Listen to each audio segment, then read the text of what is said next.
The biggest challenge isn't technology. It's actually not trying to get funding either or blessing. It is culture. People inside of these big companies resist this in many ways. And the people we interviewed used the following terms to describe the inner culture. Now get ready, some of these are kind of funny.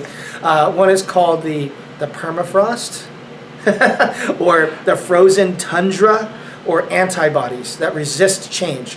And you can't blame these people for resisting change. Imagine you're a product manager running enterprise software for security. You're making millions and billions of dollars. Why change? This is something that's important. There are quarterly revenue goals that you have to hit, and so people are thinking about their quarterly performance.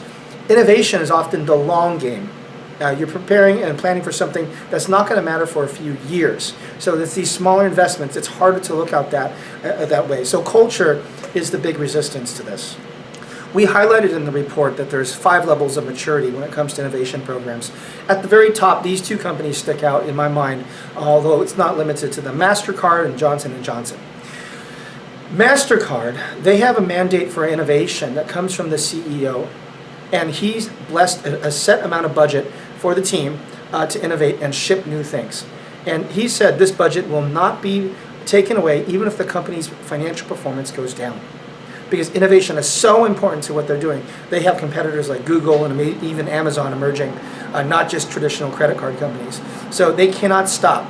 Google and Amazon, whoever comes next, their cultures don't have innovation teams.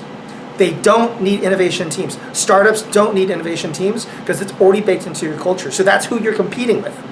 So the funding is there, and it's a dedicated thing, and they have labs all around the world, and they're trying to teach the whole company to really do that. Now the second one is an external kind of open innovation play, Johnson & Johnson. Yes, they make the baby tears stuff, but they also make pharmaceuticals and a number of other things.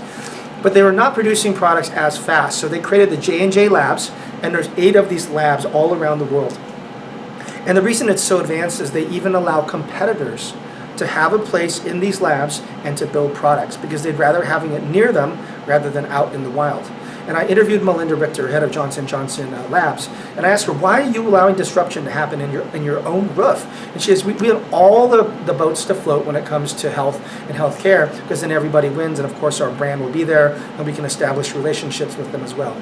At these labs, they do not force an equity exchange or investment. They simply, the startups rent space from J&J, and they get access to high-end labs, very expensive stuff that a startup couldn't afford. So you can see this relationship happens. And of course, the biz dev team is there, the corp dev team is there when they need to make a relationship broker, or if they need to bring somebody in to spread the product throughout the supply chain. You can imagine those things happening.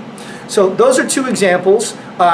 High-level executive support, a mandate of innovation. This is the bloodline of MasterCard. And then J&J, who's open to ideas of anybody starting to innovate with them, even direct competitors. So those are the highest levels, is really those 2 examples.